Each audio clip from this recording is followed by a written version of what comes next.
நீங்க ஒரு ஃபிளைட்ல போயிட்டு இருக்கீங்க. உங்க பக்கத்துல ஒருத்தர் உட்காந்து அமைதியா சிகரெட் பிடிச்சிட்டு இருக்காரு. திடீர்னு அவரு ஏரோசிஸ்ட கூப்பிட்டு ஒரு லெட்டர் கொடுக்கறாரு. அந்த லெட்டர்ல என்ன போட்டிருந்துச்சுன்னு தெரியுமா? என்னோட பேக்ல பாம் இருக்கு, நான் சொல்றத நீங்க கேட்கல அப்படின்னா அதை வெடிக்க வச்சிருவேன் அப்படின்னு மிரட்டுறாரு. ஆனா ஆச்சரியமான விஷயம் என்னன்னா, அந்த ஆளு யாருன்னு தெரியல, அவர் என்ன ஆனாருன்னு தெரியல. நடு வானத்துல பேராஷூட்டை போட்டு குதிச்ச அந்த மர்ம நபர் யார்? அப்படி அங்க என்ன நடந்துச்சு, அதை பத்தி தான் இந்த வீடியோல பார்க்க போறோம். நான் Arun, welcome to sharing Arun.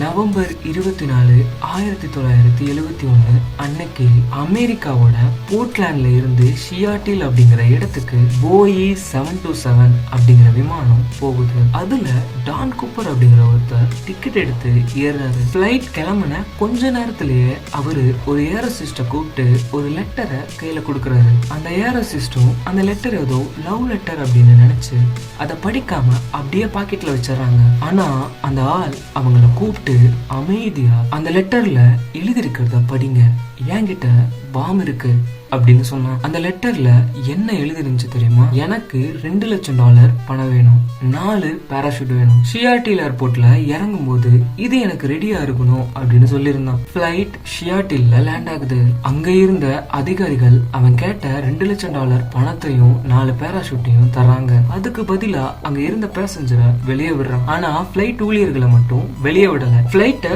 திரும்பவும் பறக்க சொல்றான், அதுவும் மெக்சிகோக்கு போகணும் அப்படின்னு சொல்றான். ஆனா ஒரு கண்டிஷன், ஃபிளைட் 10,000 அடிக்கு மேல பறக்க கூடாது, அதே சமயம் வேகம் கம்மியா தான் போகணும் அப்படின்னு சொல்லியிருந்தான். அப்படின்னு ஏன் சொன்னான்னா, ஏன்னா அந்த உயரத்துல தான் ஆக்சிஜன் மாஸ்க் இல்லாம குதிக்க முடியும். அவ்வளவு தெளிவா பிளான் போட்டிருக்கான். ராத்திரி 8 மணி, பலத்த மழை பெஞ்சிட்டு இருக்கு. பிளைட் வாஷிங்டன் காட்டுப்பகுதி மேல பறந்துட்டு இருக்கு. திடீர்னு கேபிட்ல சிக்னல் வருது, யாரோ ஒருத்தர் விமானத்தோட பின்பக்கம் இருக்க கதவை திறந்துட்டாங்க அப்படின்னு. கேப்டன் பின்னாடி போய் பார்த்தப்போ அங்க யாருமே இல்லை. டிபி கூப்பர் அந்த 2,00,000 பணப்பையோட அந்த கொட்டுற மலையில 10,000 அடி உயரத்துல இருந்து குதிச்சுட்டான்.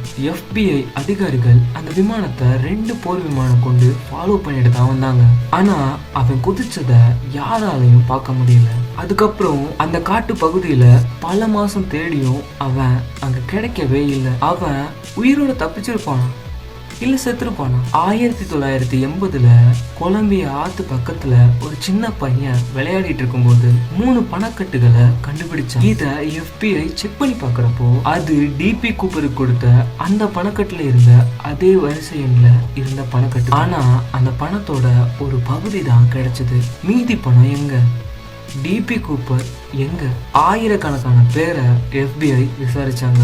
ஆனா இன்னைக்கு வரைக்கும் அவன் யாருன்னு தெரியல. 2016 FBI இந்த கேஸ அதிகாரப்பூர்வமா க்ளோஸ் பண்ணிட்டாங்க. ஆனா இன்னைக்கும் அந்த கேஸ் ஒரு மர்மமா தான் இருக்கு. டிபி கூப்பர் அப்படிங்கிற அந்த மர்ம நபர் அந்த காட்டுக்குள்ளேயே செத்துருப்பானா, இல்ல அந்த பணத்தை எடுத்துட்டு வேற நாட்டுக்கு ஓடி போய் ஜாலியா வாழ்ந்துட்டு இருக்கானா? உங்களுக்கு என்ன தோணுது?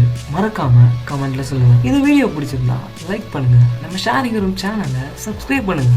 இதே மாதிரி ஒரு இன்ட்ரெஸ்டிங்கான வீடியோல சந்திக்கிறேன். ஸோ அதுவரை உங்களிடமிருந்து விடைபெறுகிறேன். உங்களில் ஒருவன் அருண்.